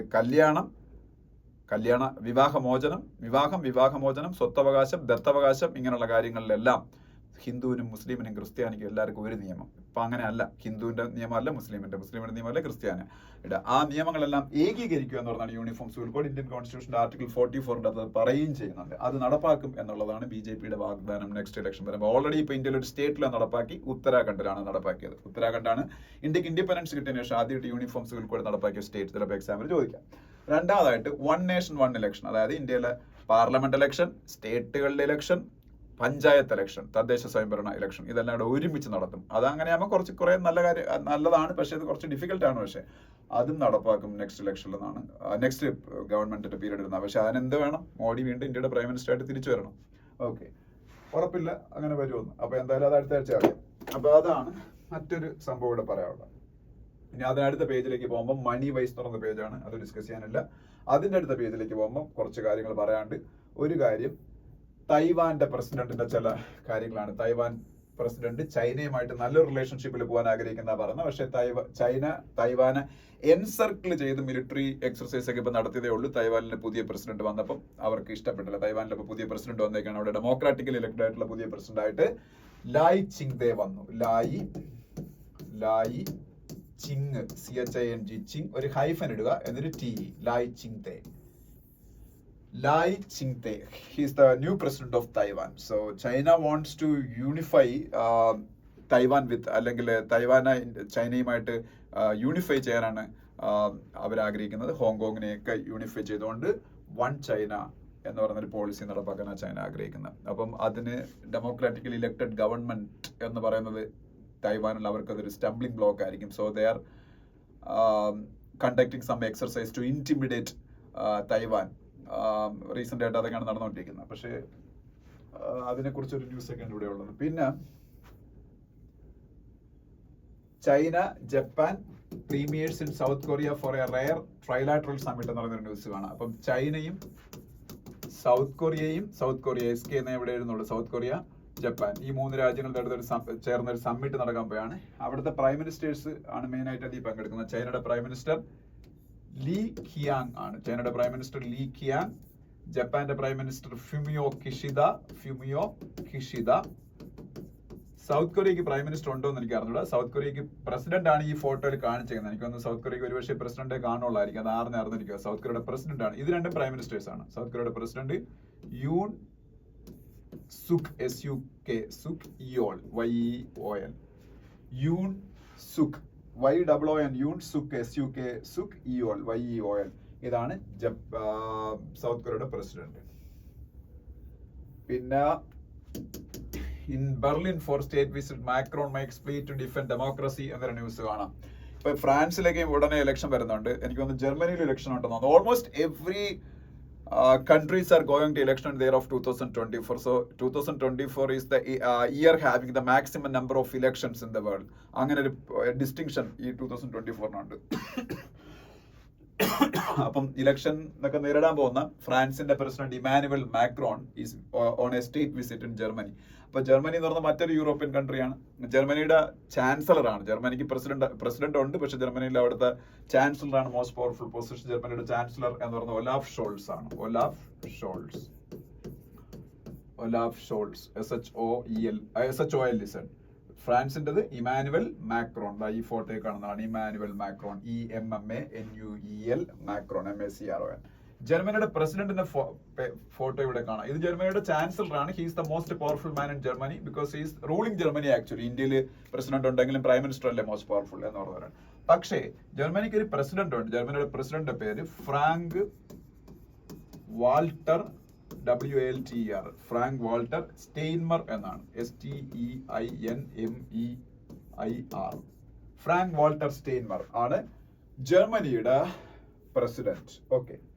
പിന്നെ ഇസ്രായേല് ഇപ്പോഴും യുദ്ധവുമായിട്ട് ഇപ്പൊ ICC പറഞ്ഞിട്ടും ICJ പറഞ്ഞിട്ടും നോർവേ പറഞ്ഞിട്ടും അയർലൻഡ് പറഞ്ഞിട്ടും സ്പെയിൻ പറഞ്ഞിട്ടും they are not ready to heed their advices or orders. Israel is continuing their offensive in Gaza without any hindrance. അതാണ് ഇസ്രായേലിന്റെ പ്രൈം മിനിസ്റ്റർ ഇവിടെ അത് തന്നെയാണ് പറഞ്ഞത്. Israel prime minister Benjamin Netanyahu ആണ് ഇസ്രായേലിന്റെ പ്രൈം മിനിസ്റ്റർ. താഴോട്ട് വരുമ്പോ Saudi appoint Syria ambassador after more than a decade. അതറിഞ്ഞിരിക്കുക. സൗദി ഒരു സുന്നി മുസ്ലിം രാജ്യമാണ്. സിറിയയും അങ്ങനെ തന്നെയാണ്. പക്ഷെ സൗദിയും സിറിയയും തമ്മിലുള്ള ബന്ധം വളരെ മോശമായിരുന്നു. കാര്യം 2012 സമയത്ത് സിറിയയില് ഡെമോക്രസിക്ക് വേണ്ടിയിട്ട് ഒരു വലിയ അജിറ്റേഷൻ സ്റ്റാർട്ട് ചെയ്യും. Syria is governed by an autocrat എന്ന് പറയാൻ പറ്റും അദ്ദേഹത്തിന്. ബഷർ അൽ അസാദ് എന്നാണ് അദ്ദേഹത്തിന്റെ പേര്. ഇന്ത്യയുടെ ഫ്രണ്ട് ആണ്. പക്ഷേ even if he's an autocrat he's a good friend of India. Kashmir വിഷയത്തിലൊക്കെ എല്ലാ കാലത്തും ഇന്ത്യക്കൊപ്പം നിൽക്കുകയും പാകിസ്ഥാനെ ഒപ്പോസ് ചെയ്യുകയും ചെയ്ത അപൂർവ മുസ്ലിം രാജ്യങ്ങളിൽ ഒരെണ്ണമാണ് സിറിയ എന്ന് പറയുന്നത്. സിറിയയുടെ ക്യാപിറ്റൽ ഡമാസ്കസ് ആണ്. സിറിയയുടെ പ്രസിഡന്റ് ബഷർ അൽ അസാദ് ആണ്. So he's an autocrat.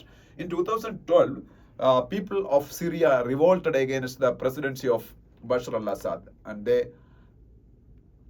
agitated for democracy. ആ സമയത്ത് അദ്ദേഹം ബ്രൂട്ടലി അതിനെ അടിച്ചമർത്തി. ആ സമയത്ത് പക്ഷെ അദ്ദേഹത്തിന് കുറച്ച് തിരിച്ചടിയൊക്കെ ഉണ്ട്. അപ്പോഴാണ് അവിടെ IS ഒക്കെ ശക്തി പ്രാപിക്കുന്നതും ഒക്കെ. പക്ഷെ റഷ്യ, ഇറാൻ ഈ രാജ്യങ്ങളൊക്കെ അസാദിന്റെ സപ്പോർട്ടിന് വരികയും അസാദ് പതുക്കെ അദ്ദേഹത്തിന്റെ ക്ലൗട്ട് റീഗെയിൻ ചെയ്യുകയും ചെയ്തു.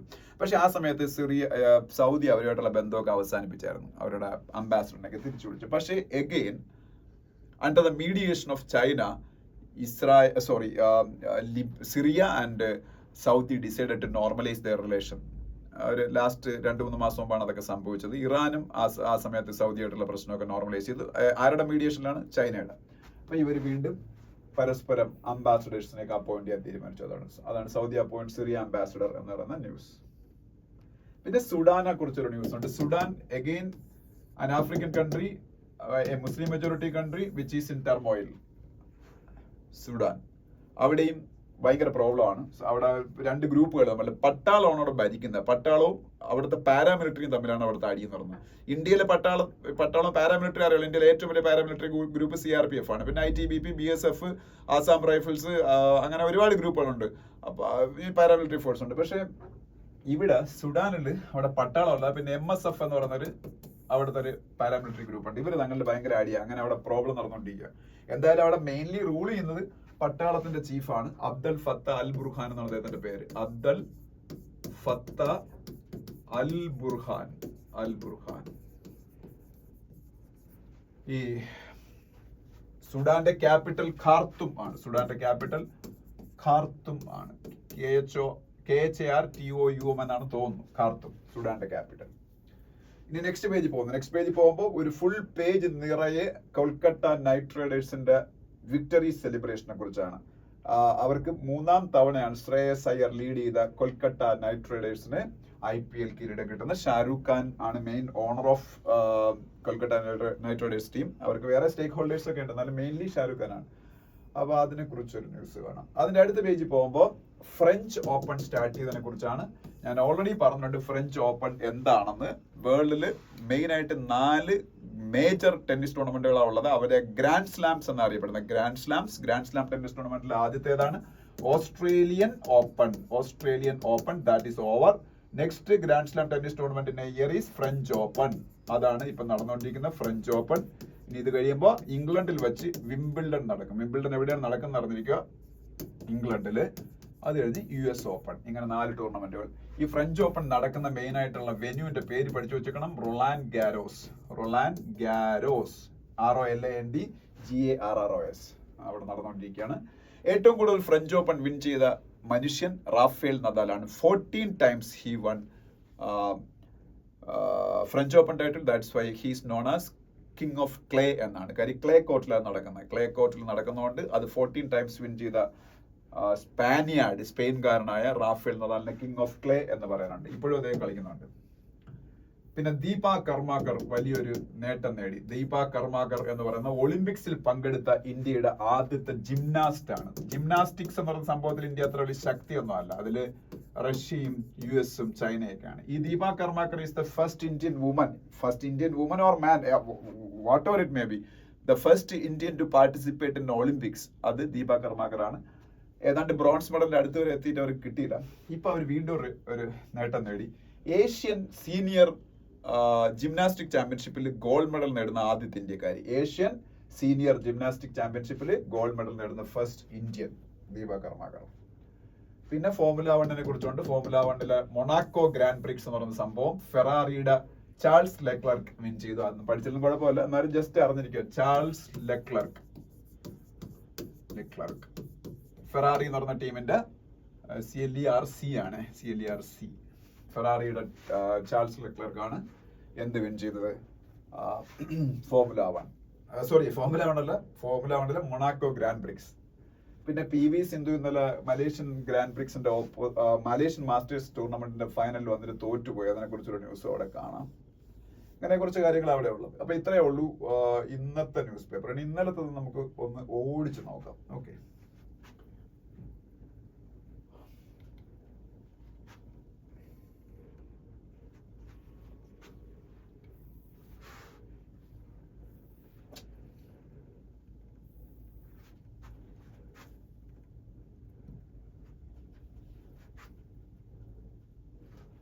ഇന്നലത്തെ ന്യൂസ് പേപ്പർ സൺഡേ ആണ്. സൺഡേയിലെ ഇതാണ് ഇന്നത്തെ ഹിന്ദുവിലെ എഡിറ്റോറിയലിന്റെ ന്യൂസ്. ഈ ന്യൂസിനെ ബേസ് ചെയ്താണ് ഇന്നത്തെ ഹിന്ദുവിലെ editorial. EC releases absolute number of votes cast in 5 phases of polls. കഴിഞ്ഞ 5 phase ഓഫ് പോൾസിനും വോട്ട് ചെയ്യപ്പെട്ട അബ്സല്യൂട്ട് നമ്പർ ഓഫ് വോട്ട്സ്, അതിന്റെ details election commission of India release ചെയ്തു. അതിനെ കൺഗ്രാജുലേറ്റ് ചെയ്തു, അതിനെ അപ്രീഷിയേറ്റ് ചെയ്തു Hindu. Plus election commission of ഇന്ത്യയുടെ ചില സ്റ്റേറ്റ്മെന്റ്സിനെ ക്രിട്ടിസൈസ് ചെയ്തേക്കുന്നേ ഉള്ളൂ.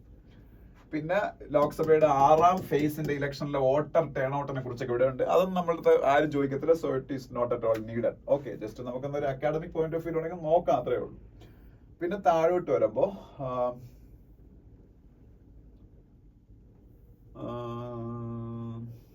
ഈ രാജ്കോട്ടിലെ ഇതാണ് നമ്മൾ ഓൾറെഡി പറഞ്ഞു. ഒരു ഇൻഫെർണോ ഉണ്ടായി, അതിൽ 27 ആൾക്കാരായിരുന്നു മരിച്ചു. ഇന്നായപ്പോ 33 പേരായി.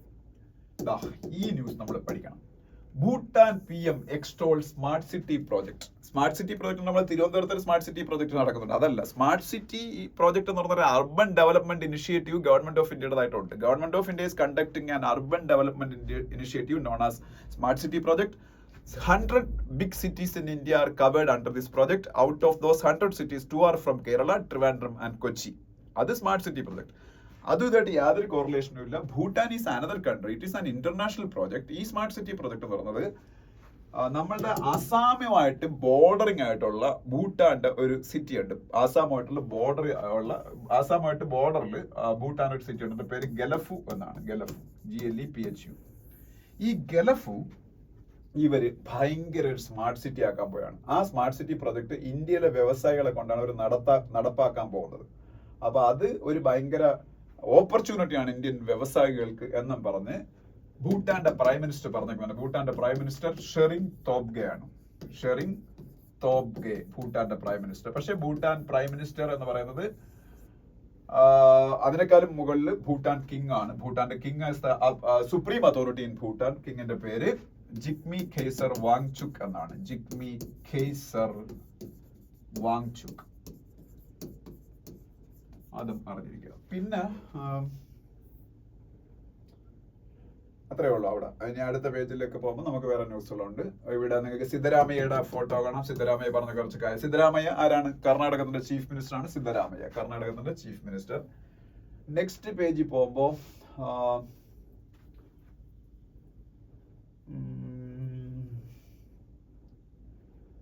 അഗ്നിവീറുമായിട്ട് ബന്ധപ്പെട്ട ന്യൂസ് ഉണ്ട്. അതെപ്പോഴും ഞാൻ പറഞ്ഞ അഗ്നിവീർ നമ്മളെ പട്ടാളത്തിലേക്ക് 3 ഫോഴ്സസിലേക്ക് പുതുതായിട്ട് ആൾക്കാരെ സെലക്ട് ചെയ്യുന്നത് ഈ ഒരു സ്കീം വഴിയാണ്. 17.5 ഇയേഴ്സ് നിങ്ങൾക്ക് ഏജ് ആയെങ്കിൽ നിങ്ങൾക്ക് അത് അപ്ലൈ ചെയ്യാം. 21 ഏജ് വരെ ഉള്ളവർക്ക് ആണ് മാക്സിമം ഏജ് ലിമിറ്റ്. ഇതാണ് 21. 4 വർഷത്തെ 4 ഇയേഴ്സിലേക്കുള്ള ഷോർട്ട് സർവീസ് ആണ്. അത് കഴിയുമ്പോൾ 25% ആൾക്കാർ റീറ്റെയിൻ ചെയ്യും. അല്ലാത്ത ആൾക്കാർക്ക് ഒരു 11.5 ലക്ഷം രൂപ ക്യാഷ് കൊടുക്കും. മാസം തോറും എല്ലാ സാലറി ഉണ്ട്. പിന്നെ അവർക്ക് മറ്റ് ജോബുകളിൽ പോലീസ് ഫോഴ്സസിലൊക്കെ ജോലി കയറാൻ വേണ്ടിയിട്ടുള്ള റിസർവേഷനും കൊടുക്കും. അല്ലാതെ ഫുൾ ആൾക്കാരെ ഇതിൽ റീറ്റെയിൻ ചെയ്യിക്കത്തില്ല. അതാണ് ഇതിന്റെ ഒരു പ്രശ്നം എന്ന് പറയുന്നത്. അഗ്നിവീർ സ്കീം. ഓക്കെ, നെക്സ്റ്റ് പേജിൽ പോവാം. നെക്സ്റ്റ് പേജിൽ പോകുമ്പോൾ രേവന്ത് റെഡ്ഡിയുടെ ഒരു സ്റ്റേറ്റ്മെന്റ് ആണ്. Revanth Reddy is the chief minister of Telangana. Revanth Reddy is the chief minister of Telangana. Revanth Reddy is the chief minister of Telangana. Next page. Parliament adds facility for new MPs. അതെന്താ കാര്യം? Parliament adds facilities for new MPs. India is going to get a bunch of new MPs. Since 18th, the Lok Sabha is going to come into effect on the date of, I think, June 18. June 18 അങ്ങനെയാണ് പുതിയ ലോക്സഭ നിലവിൽ വരാൻ പോകുന്നത്. Okay, അപ്പം Lok Sabha result വന്നാൽ പോരല്ലോ. June 4 result വന്നാലും പിന്നെ പുതിയ പ്രോട്ടേസ്റ്റ് സ്പീക്കർ എന്ന ആളിനെ സെലക്ട് ചെയ്യണം. ആ പ്രോട്ടേസ്റ്റ് സ്പീക്കറിന്റെ മുന്നിൽ MPമാരെല്ലാം ഇന്ത്യയുടെ കോൺസ്റ്റിറ്റ്യൂഷനെ തൊട്ട് സത്യപ്രതിജ്ഞ ചെയ്യണം, ഓത്ത് ടേക്കിംഗ് ചെയ്യണം. ഇതെല്ലാം കഴിയുമ്പോഴത്തേക്ക് അത്രയൊക്കെ ആവും. June 18 ആണെന്ന് എനിക്ക് തോന്നുന്നു. അപ്പൊ ഇന്ത്യയുടെ 18th ലോക്സഭ നിലവിൽ വരുമ്പോൾ പുതിയ MPമാർക്കുള്ള അമ്യൂണിറ്റീസ് ഒക്കെ ഇമ്പ്രൂവ് ചെയ്യാണ്. ഇന്ത്യയുടെ പുതിയ പാർലമെന്റ് ആണ്, പഴയ പാർലമെന്റും അല്ല, ഇപ്പൊ ന്യൂ പാർലമെന്റ് ആണ്, നമുക്കറിയാമല്ലോ. അപ്പൊ അതിനെ കുറിച്ചൊരു ന്യൂസ്. പാർലമെന്റിന്റെ സെക്യൂരിറ്റി ഒക്കെ ഇപ്പൊ ഇവർ ഏറ്റെടുത്തു. മുമ്പ് പാർലമെന്റിന്റെ സെക്യൂരിറ്റി ഡൽഹി പോലീസ് ആയിരുന്നു. ഇപ്പൊ അത് CISF ആണ്, central industrial security force. Indian parliament security അവരാണ് അറിഞ്ഞിരിക്കുക. പിന്നെ റമാൽ വെസ്റ്റ് ബംഗാളിലൊക്കെ അടിച്ചുകൊണ്ടിരിക്കുന്ന ചുഴലിക്കാറ്റ്, സൈക്ലോൺ, അതിനെ കുറിച്ചൊരു ന്യൂസ് കാണാം. പിന്നെ നെക്സ്റ്റ് പേജിലേക്ക് പോകുന്നു. നെക്സ്റ്റ് പേജിൽ പോകുമ്പോൾ ഇവിടെയൊക്കെ ഫുൾ പൊളിറ്റിക്സ് ആണ്, പറയാനല്ല. അതിനടുത്ത പേജിൽ പോകുമ്പോൾ അതാ ഇവിടെ നമുക്ക് കുറച്ച് കാര്യങ്ങൾ പറയാണ്ട്. അത് നമ്മൾ എഴുതിയെടുത്ത് പഠിക്കാനുള്ളല്ല, വേറെ ഒന്നുമില്ല. Double treat at Cannes as Payal and Anasuya bag awards എന്നൊരു ന്യൂസ് കാണാം. ഈ കാൻസ് ഫിലിം ഫെസ്റ്റിവൽ എന്ന് പറയുന്ന വേൾഡിലെ ഏറ്റവും ഫേമസ് ഫിലിം ഫെസ്റ്റിവൽ ആണ്. Cannes film festival is in France. ഫ്രാൻസിലൊരു സ്ഥലമാണ് കാൻസ് എന്ന് പറയുന്നത്, CANNES.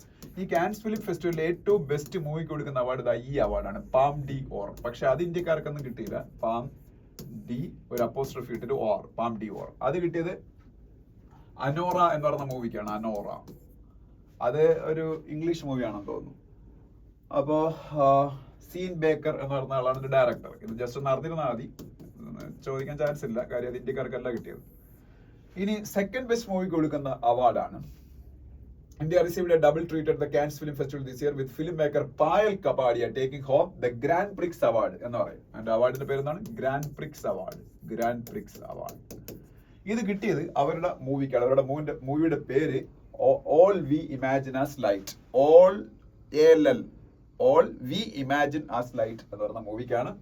അറിഞ്ഞിരിക്കുക. അതിന്റെ ഡയറക്ടറിന്റെ പേര് പായൽ കപാഡിയ, PAYAL, പായൽ കപാഡിയ. ഒപ്പം ഒരു വേറൊരു അവാർഡുണ്ട്, ഗ്രാൻഡ് പിക്സ് അവാർഡിൽ സെക്കൻഡ് മോസ്റ്റ് പ്രസ്റ്റീജിയസ് പ്രൈസ് ആണ്, ഞാൻ പറഞ്ഞായിരുന്നു പാം ഡിയോർ കഴിഞ്ഞ അതാണ്. പിന്നെ അവർക്ക് കിട്ടിയത് വേറൊരു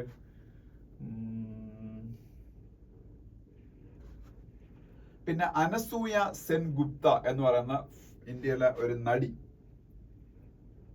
അവർക്ക് ബെൽജിയൻ ഒരു ഡയറക്ടറുടെ ഒരു മൂവി ഷെയിംലെസ് എന്ന് പറഞ്ഞ മൂവിയിലെ അഭിനയത്തിന് top acting honour in the Un Certain Regard category. അത് എന്താണെന്ന് വ്യക്തമായിട്ട് എനിക്ക് അറിഞ്ഞൂടാ. അത് top actor in the Un Certain Regard category എന്ന് പറഞ്ഞ ഒരു കാറ്റഗറിക്കകത്ത് ഷെയിംലെസ് എന്ന് പറഞ്ഞ മൂവിയിലെ ആക്ടിങ്ങിന് അനസൂയ സെൻ ഗുപ്തയ്ക്ക് ബെസ്റ്റ് ആക്ടറിനുള്ള അവാർഡ് കിട്ടി. അനസൂയ സെൻ ഗുപ്ത, അതും അറിഞ്ഞിരിക്കുക. പിന്നെ നമ്മളുടെ സന്തോഷ് ശിവന് ഒരു അവാർഡ് കിട്ടുന്നത്. അവാർഡിന്റെ പേര് ഇതിന്റെ അകത്ത് കൊടുത്തിട്ടില്ല, അത് മലയാളം പത്രങ്ങളിൽ കണ്ടത്. സന്തോഷ് ശിവന് ഫോട്ടോഗ്രാഫി, നമ്മളുടെ സിനിമാറ്റോഗ്രഫിക്കുള്ള അവാർഡാണ് കിട്ടിയത്. He's a cinematographer, he's a Malayali Santosh Sivan. അദ്ദേഹത്തിന് ഏഷ്യയിൽ നിന്ന് ആദ്യമായിട്ട് ആ അവാർഡ് ഒരാൾക്ക് കിട്ടുന്ന. അത് ഈ ഒരു ഫിലിമിന്റെ കോൺട്രിബ്യൂഷൻ അല്ല, മൊത്തം ഫിലിം ഫീൽഡിലെ അദ്ദേഹത്തിന്റെ കോൺട്രിബ്യൂഷൻസിനാണ് അവാർഡ് കൊടുത്തത്. അവാർഡിന് ഒരു പേരുണ്ട്, അത് ഞാൻ മറന്നുപോയി. അത് ഇത് ഹിന്ദുവിന്റെ അകത്ത് അത് ഇല്ല. For the first time an Asian cameraman is winning that award. അതുകൊണ്ട് അത് വളരെ ഇമ്പോർട്ടന്റ് ആണ്. അപ്പൊ സന്തോഷ് ശിവൻ അറിഞ്ഞിരിക്കുക എന്തായാലും. സന്തോഷ് ശിവന്റെ പേര്, ആ അവാർഡിന്റെ പേര് നിങ്ങളൊന്ന് ഗൂഗിളിൽ സെർച്ച് ചെയ്താൽ മതി.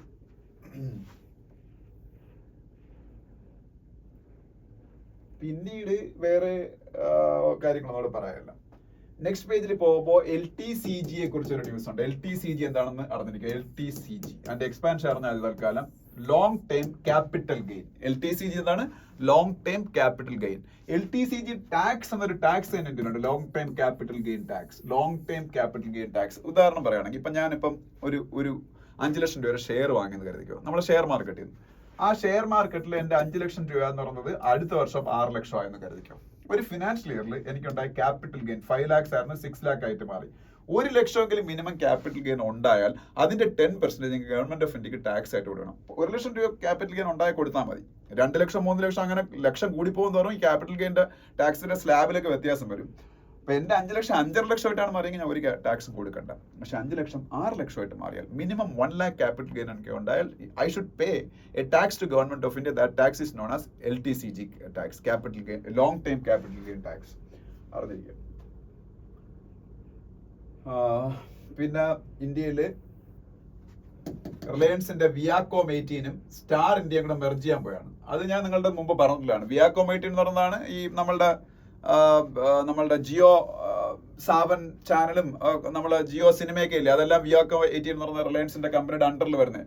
ഇതെല്ലാം കൂടെ ഡിസ്നി, ഹോട്ട്സ്റ്റാർ ഉൾപ്പെടുന്ന സ്റ്റാർ നെറ്റ്വർക്ക് ഇട്ട് മെർജ് ചെയ്യാൻ പോയാ. എന്നിട്ട് അത് അംബാനിയുടെ കയ്യിലാവും അതല്ല ഇനിയിപ്പം. അതിന് ആദ്യം CCIയുടെ അപ്രൂവൽ വേണം. CCI competition commission of India, ഇന്ത്യയുടെ ഫെയർ ട്രേഡ് റെഗുലേറ്റർ എന്നറിയപ്പെടുന്ന CCI ആണ്. Competition commission of India, fair trade regulator of India, fair trade regulator of India, competition commission of India. പിന്നെ IRDA കുറിച്ചൊരു ന്യൂസ് ഉണ്ട്. IRDA insurance regulatory and development authority of India. ഇന്ത്യയുടെ insurance സെക്ടറിന്റെ regulator ആണ് IRDA, insurance regulatory and development authority of India. അറിഞ്ഞിരിക്കുക. പിന്നെ next page science page വേണ്ട. അതിനടുത്ത പേജിൽ Singapore flight ടർബുലൻസിനെ കുറിച്ചൊക്കെയാണ്. ഇടയ്ക്ക് സിംഗപ്പൂർ പ്ലെയിനിൽ ഭയങ്കര ടർബുലൻസ് ഉണ്ടായി, ഒരാൾ മരിക്കുകയൊക്കെ ചെയ്തതിനെ കുറിച്ചൊരു ന്യൂസാണ്. കോവിഡ് വാക്സിൻ സേഫ്റ്റി ആയിട്ട് ബന്ധപ്പെട്ട ഒരു ആർട്ടിക്കിൾ കാണാം. How will Iran's president's death impact the region എന്നൊരു സംഭവം. അത് വേണമെങ്കിൽ വായിച്ചു നോക്കുക. അതിനപ്പുറം അതിലൊന്നും പറയാനൊന്നുമില്ല. ഇറാന്റെ പ്രസിഡന്റ് റൈസി ഇപ്പം മരിച്ചില്ലേ, ഇബ്രാഹിം റൈസി. അപ്പൊ അതുമായിട്ട് ബന്ധപ്പെട്ട ആർട്ടിക്കിൾസ് ഒക്കെയാണ്. നെക്സ്റ്റ് പേജിലേക്ക് പോകുമ്പോൾ ഒരു സൗത്ത് ആഫ്രിക്ക ഭരിക്കുന്ന പാർട്ടി അത് ഒരുപാട് കറപ്ഷൻ സ്കാൻഡൽസിലൊക്കെ പെട്ട് കിടക്കുകയാണ്. സൗത്ത് ആഫ്രിക്ക ഭരിക്കുന്ന പാർട്ടിയുടെ ഏറ്റവും വലിയ പ്രത്യേകത സൗത്ത് ആഫ്രിക്കയുടെ ഏറ്റവും ഗ്രേറ്റസ്റ്റ് ആയിട്ടുള്ള മാൻ ഉണ്ടാക്കിയതാണ് Nelson Mandela. Nelson Mandela is the man,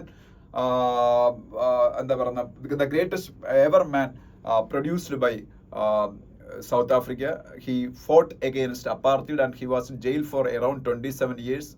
After that, he was released and apartheid was abolished in South Africa, and he rose to the position of president for a small period of time. After that, അദ്ദേഹത്തിന് അനാരോഗ്യമൊക്കെ അദ്ദേഹം മാറിയത് നിന്ന് president പൊസിഷനിൽ. പിന്നെ അദ്ദേഹം മരിച്ചുപോയി. ഇപ്പം south ആഫ്രിക്കയുടെ പ്രസിഡന്റ് സിറിൽ രാമഫോസയാണ്. Cyril Ramaphosa. അപ്പൊ ഈ സൗത്ത് ആഫ്രിക്കൻ പ്രസിഡന്റ് ആയിരുന്ന നെൽസൺ മണ്ടേല ഉണ്ടാക്കി പാർട്ടിയാണ് ആഫ്രിക്കൻ നാഷണൽ കോൺഗ്രസ്. ഇപ്പൊ അത് കുറെ പ്രശ്നങ്ങളിലാണ്. അതിനെ കുറിച്ചൊരു ന്യൂസാണ്. പിന്നെ ഇന്ന് ഇങ്ങനെയാണ് ICCയുടെ ചീഫ് പ്രോസിക്യൂട്ടർ കരീം ഖാൻ. അറിഞ്ഞാൽ കുഴപ്പമില്ല. ഇപ്പൊ ഇസ്രായേലിന് അഗെയിൻസ്റ്റ് ആയിട്ടൊക്കെ ഇസ്രായേലിന്റെ പ്രൈം മിനിസ്റ്ററെയൊക്കെ വാർ ക്രിമിനൽ ആയിട്ടൊക്കെ ഡിക്ലെയർ ചെയ്യാനുള്ള നടപടിയൊക്കെ തുടങ്ങുന്ന അങ്ങേരാണ്. അപ്പൊ അതുമായിട്ട് ബന്ധപ്പെട്ട ന്യൂസ് കാണാം. പിന്നെ ഗലഫു സ്മാർട്ട് സിറ്റിയെ കുറിച്ച് ഞാൻ പറഞ്ഞു already. Gelephu smart city is near the border of Assam. Near the border of Assam, it is a smart city project by government of Bhutan. Bhutan is a monarchy, so Bhutan is governed by a king. അദ്ദേഹത്തിന്റെ name എന്ന് പറയുന്നത് ജിഗ്മി ഖേസർ വാങ്ചുക് എന്നാണ്. ഭൂട്ടാന്റെ prime minister Tshering Tobgay ആണ്. അദ്ദേഹമാണ് ഇത് Schering Tobgay. അത് ഞാൻ പറഞ്ഞതാണ് ആദ്യമേ. Pakistan PM to visit China next month for CPEC. Pakistan PM ആരാണ്? ഷഹബാസ് ഷെരീഫ്. പാകിസ്ഥാന്റെ പ്രൈം മിനിസ്റ്റർ ആരാണ്? Shahbaz ഷെരീഫാണ്. Shahbaz Sharif is the prime minister of Pakistan. He is going to visit China for CPEC. CPEC കുറിച്ച് ഞാൻ ഈയിടയ്ക്ക് നിങ്ങളുടെ പറഞ്ഞു. CPEC China Pakistan economic corridor. ചൈനയുടെ BRI belt and road initiative എന്ന് പറഞ്ഞ പ്രോജക്ടിന്റെ ഭാഗമാണ് CPEC China Pakistan economic corridor. അതിലെ പ്രധാനപ്പെട്ട പോർട്ടാണ് ഗ്വാദർ പോർട്ട്. ഈ ഗ്വാദർ പോർട്ട് എന്ന് പറയുന്ന സംഭവത്തിന് വലിയൊരു പണിയാണ് ഇന്ത്യ ഇറാനുമായിട്ട് ചേർന്നുണ്ടാക്കുന്ന ചബഹാർ പോർട്ട് എന്ന് പറഞ്ഞൊരു വീഡിയോ ഒക്കെ ഞാൻ ഈയിടയ്ക്ക് നിങ്ങൾക്ക് കിട്ടാറുണ്ട്. Chabahar port പറഞ്ഞിരിക്കാം.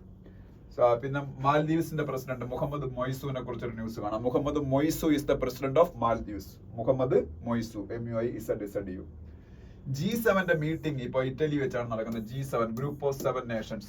USA, Britain, France, Germany, Japan, Italy, Canada. USA, Britain, France, Germany, Japan, Italy, Canada. These 7 countries are known as G7. World most developed countries ആണ് G7 മീറ്റിംഗ് ഇപ്പൊ നടക്കാൻ പോണത് ഇറ്റലിയിൽ വെച്ചാണ്. ഓക്കെ, അപ്പോ അതൊക്കെയാണ് അവിടെ. പിന്നെ അതിന്റെ അടുത്ത പേജ് പോകുമ്പോൾ IPL മറ്റു കാര്യങ്ങളൊക്കെ അത് നമ്മളിപ്പോൾ ഡിസ്കസ് ചെയ്ത് കഴിഞ്ഞു. IPL വിൻ ചെയ്തത് കൊൽക്കത്ത നൈറ്റ് റൈഡേഴ്സ്. അതിനടുത്ത പേജിൽ പോകുമ്പോൾ PV സിന്ധു ഫൈനലിൽ കയറിനെ കുറിച്ചാണ്. പക്ഷെ ഫൈനലിൽ PV സിന്ധു തോറ്റുപോയി. അത് ഞാൻ ഇപ്പൊ പറഞ്ഞു കഴിഞ്ഞു.